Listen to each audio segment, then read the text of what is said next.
বাড়িতে অনেক লোকজন, তাই এই কাপগুলো বার করেছি।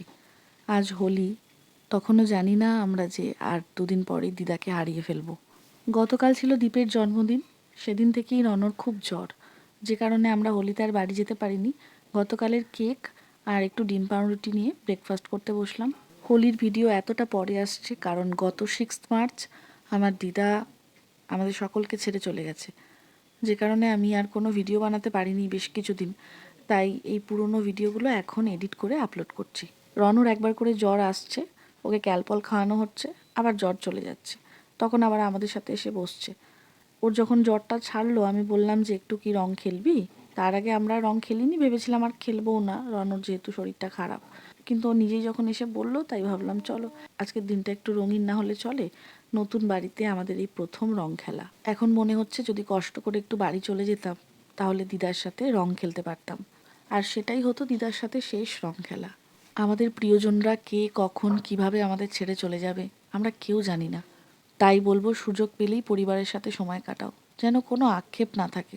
রণ তো রং খেলতে প্রচণ্ডই ভালোবাসে, যে কারণে এত শরীর খারাপ নিয়েও ও বলল আমি রং খেলবো। ওর মুখটা দেখলেই বুঝতে পারবে যে কতটা দুর্বল হয়ে পড়েছে। খাওয়া দাওয়াও তো ঠিকমতো করছে না। এখানে তো কোনো প্রতিবেশী নেই, তাই আমরা নিজেরাই খেললাম। আর আদির এটা প্রথম রং খেলা, খুব সিরিয়াস হয়ে গেছে। মুখটা দেখলেই মনে হয় ধরে চটকে দিই। ও কিন্তু সম্পর্কে আমার দেওর হয় আর আমি ওর বৌদি, যেহেতু আমার কাকা শ্বশুরের ছেলে। হোলি মানেই তো এতক্ষণে বাড়িতে থাকলে চিকেন বা মাটনের একটা লাল ঝোল দিয়ে ভাত খেতে বসতাম।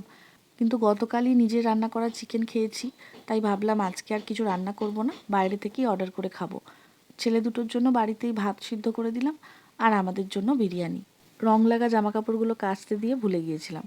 আসলে সবাই মিলে একসাথে বসলে এমন আড্ডা চলছে যে কোনো কাজ আর মাথায় থাকছে না। এই বেলুনগুলো আর ফ্রেমটা আজকেই খুলে নিয়ে যাবে বলেছিল, কিন্তু কই এখনও তো এলো না। তবে মনে হয় না আজকে আর আসবে, যেহেতু চারিদিকে রং খেলা চলছে। তো রনও দুপুরে একটু ঘুমালো, তারপর এখন উঠে বাবার কাছে লেবু খাচ্ছে। আর যেহেতু সবাই এরম একসাথে আছি, সন্ধেবেলা একটু মুড়ি মাখা না হলে কি করে চলে।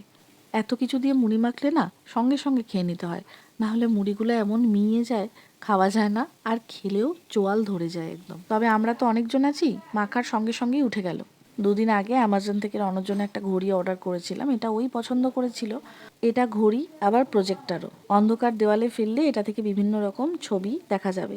এটার আবার থিম আছে, মানে অ্যানিম্যাল থিম, জঙ্গল থিম। আমি যেমন নিয়েছি অ্যাস্ট্রোনট থিম।